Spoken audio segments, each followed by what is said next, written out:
Hiya. So if you're that kind of man that doesn't want your wife to have access to her own money, you don't want your wife to have access to money at all. You would only want to give her the one she would have.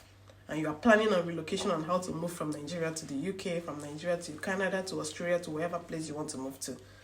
Please have a rethink and check if it's something you would want to do. Why am I saying this? So, in Nigeria, we have this understanding that a man's responsibility is only limited to providing for the family. A man's sole responsibility is to make sure that there is food on the table, there is money to provide for the children's school fees, there is money for this, money for that. That's our mentality. So what men do back home is to, go to work, go to the shop, come back from work, sit in the sitting room, stretch out their legs, watch television. The wife will serve them food. The next morning they go again. They don't want to care whether the children has taken their bath. They don't want to check whether the children has done their homework. They don't want to check whether the children whether the children are fine, whether they are not. Every other responsibility is channeled to the woman.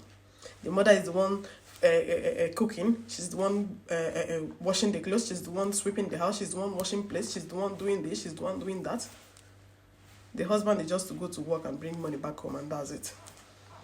If you're that kind of man that will always keep your wife at home as your housewife and would prefer to only give her money when you wish or when you think she needs it, and you are planning on relocating from Nigeria to the UK with your family, with your wife, have a rethink and check if it's something you would want to do.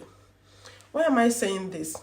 In this part of the country, there is something they call shared responsibility. This is a place where, house rent or bills are being paid on a monthly basis. Say you are coming in with your family, you are coming in as a family of 3 or as a family of 4. You would look for a suitable accommodation that would accommodate you. Say you're a family of 4. Say yourself, your wife, your 2 children. That's a family of 4. So you've come in, you would look for at least a 2-bedroom apartment. That's what the policy of the country says. You would stay in a 2-bedroom apartment at least. So in a 2-bedroom apartment, say for example in my area, 2-bedroom apartment is about £1,200 without bills. So let's say with bills, you will pay for electricity, you pay for council tax, you pay for water and gas. Say everything will be about £1,500 in a month. So you as a man, you want to do the work alone. You want to be the one that would order your wife around. You want to be the one to tell her when to have money and when not to have money. How much would you earn after you must have removed your task, your NI and your pension? How much is left for you? Then you pay for a house rent of £1,500. How much money will be left for you to use and do more? To send to people at home, to take responsibility of the small things you need to do in the house, that you not allow your wife to work. You are that kind of man that don't even want your children around. That is disturbing. Come and carry them. Why are you shouting? Why are you doing this? Why are you doing that? You are coming to the UK. You should learn how to take care of those children now, because when you get to the UK, your wife would have to work, you would have to work. If you think you are going to send those children to the nursery, you are going to pay. Especially when they are not up to 3 years, unless you have one of them is up to 3 years, you can be able to send them to school. But if the other one is not up to 3 years, you may not be able to send the person to school. You may be taking the person to a nursery, and that nursery you would have to pay. So how much are you earning that you pay for your house rent and pay for the clinic that you have to pay in a month, and then that is remaining for the nursery fee? And then how much would you have to save? Be you that left Nigeria to come to the UK, you don't want to be saving money. How much would you want to save at the end of all of these things? So what am I trying to say in essence? If you're a man, you're planning on relocation, you're planning to come to the UK, have in mind that you would find yourself, you would put yourself in a situation where you'll be helping in how the family will be run, how the family would work. You don't leave the responsibility alone for your wife. So what am I trying to say? What I'm trying to say is that if you are planning on relocation and you have a family, set your mind in a way that you would take it that you are going to get yourself involved in this shared responsibility. You would work and your wife would work so that you both will make the ends meet. They will not depend on your money alone. How much do you want to earn that will take care of the family for the month? She would work and you would work. And when she's working, she's having her own money.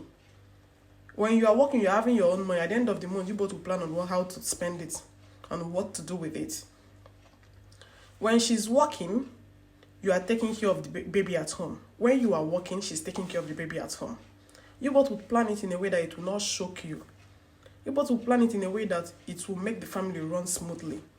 Say she's going for work, she's doing a day shift, a morning shift, and you are at home. You would go for a night shift so you would have to, just so someone would have to take care of the child at home. If she's going on a day shift, you would be at home with the child.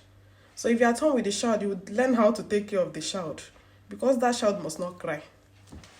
The child must not shout. The child must not, wake neighbors, make neighbors think that something is wrong for them to call child care on you. The child must eat. Okay, let's say she has prepared the food before she leaves.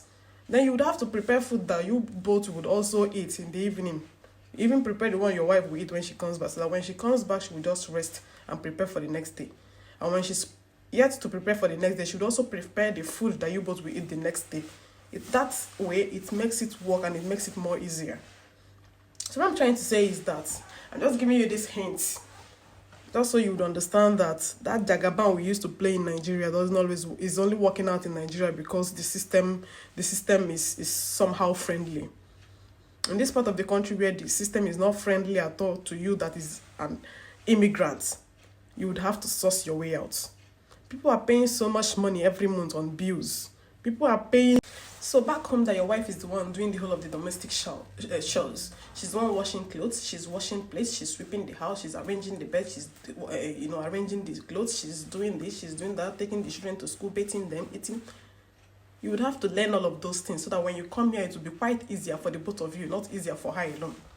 You are a family, and the family is supposed to do things in unity, in union, in unison. That makes it work.